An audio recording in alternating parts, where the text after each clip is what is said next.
to For the First Time in Forever, the show that aims to fill the gaps in all of our watch lists. Last week we found ourselves stranded on a deserted island with only a volleyball for company as we took a look at Castaway. And if you haven't seen that video, you can check it out by clicking the link in the description below. But this week, with Cobra Kai recently dropping its third season on Netflix, I thought that it was about time for me to sit down and finally watch the beloved 80s classic. This is The Karate Kid.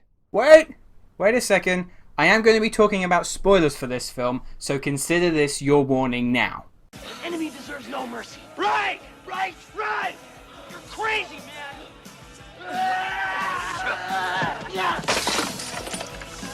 Tommy, Bobby, get him! Get him!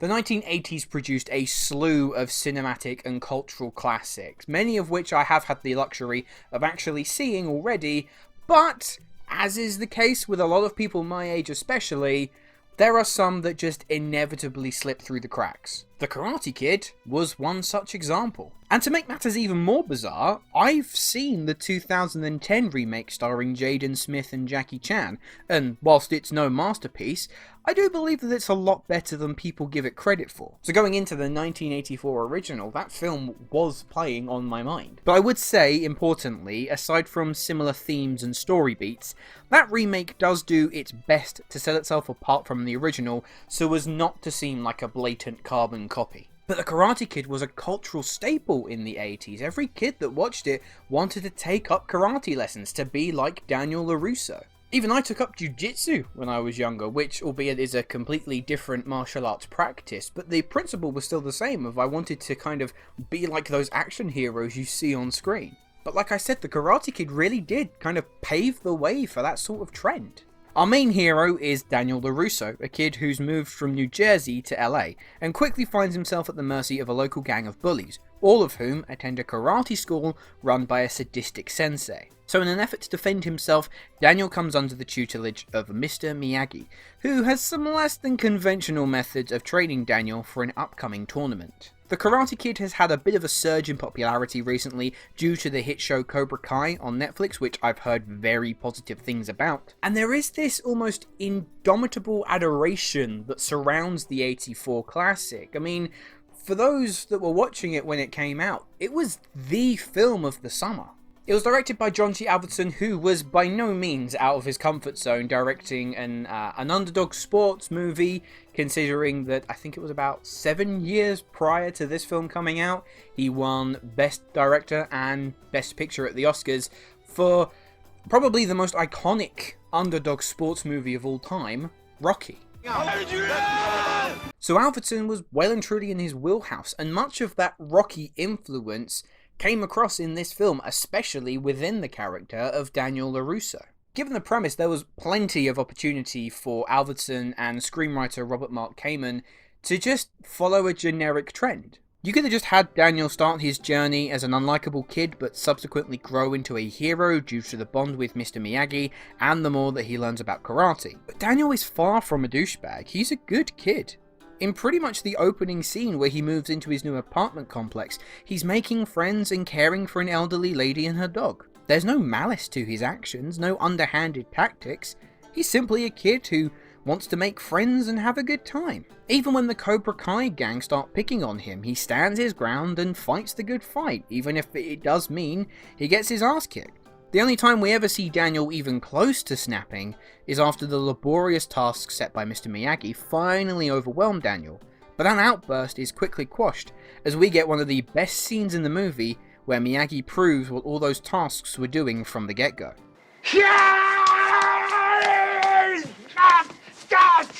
And it is that relationship between Daniel and Mr. Miyagi that serves as this intrinsic component towards the film's undeniable success. Ralph Macchio is pretty good as Daniel. I mean, he's able to act as a convincing 15-year-old despite being 22 when filming, but let's be honest, when you think of iconic 80s movie stars, Ralph Macchio isn't exactly the top of everyone's list. But Pat Morita, on the other hand, well, as soon as anyone ever mentions the Karate Kid, he is the one you think of. Whether it be quoting wax on, wax off, Wax on, wax off.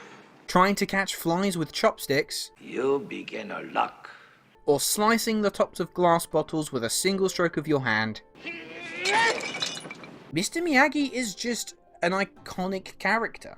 And Morita is fantastic. His dry sense of humour works wonders, his philosophical nature exploring the importance of karate rather than just the flashy physicality gives the film a very impressive level of depth, but he isn't just the generic master. Alvidson and co ensure that we explore him as a human being in that terrific yet heartbreaking scene where Mr. Miyagi gets drunk and we and Daniel learn about the tragedy his wife and young son suffered. It was a bit of a storytelling risk considering that the film up until this point was very upbeat in tone, but that moment was really powerful and deservedly earned Pat Morita an Oscar nomination for Best Supporting Actor, because his performance grounds it all in a very earnest reality. As for other faces, Elizabeth Shue is the typical 80s love interest, and there is a clear attempt to make the relationship work between her and Macchio, but for me that chemistry was never there. Travelling over to Cobra Kai, it's all very cartoony. Johnny is the generic 80s teen movie villain, and William Zabka's performance does just fall in line with a plethora of bland 80s douchebags. Martin Kove plays the psychotic sensei of the Cobra Kai dojo, and this guy was just a full-blown dick. But Kove overacts to such a sneering degree that it's honestly kinda challenging to take it seriously. Nevertheless, it all comes to a head in a very thrilling climax, and honestly, I don't have any complaints about this. It was a perfectly executed finale.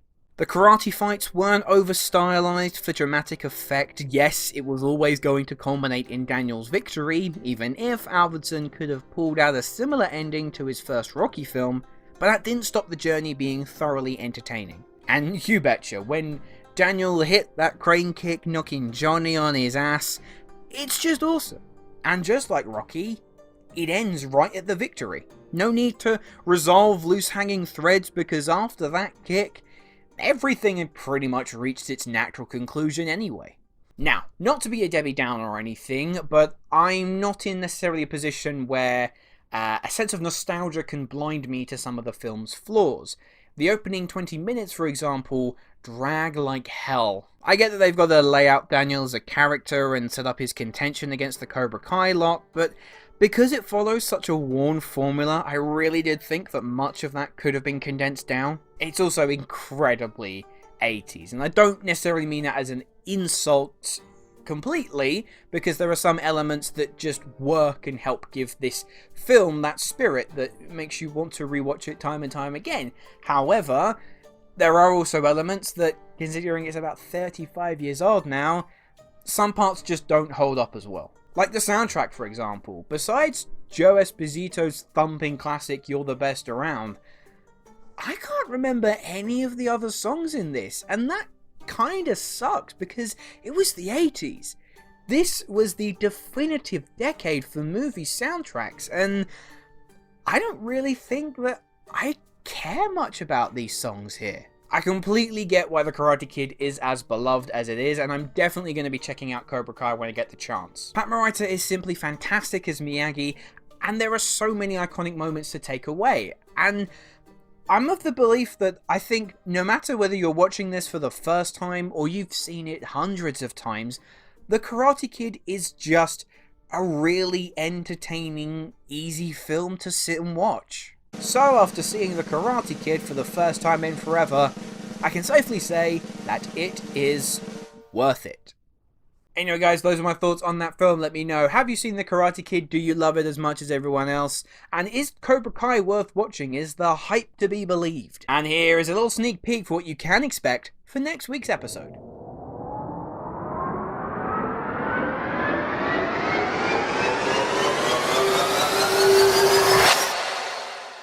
Hello, thank you so much for watching. I hope you enjoyed the video. If you have, make sure to click that like button, and if you aren't already, click that subscribe button too.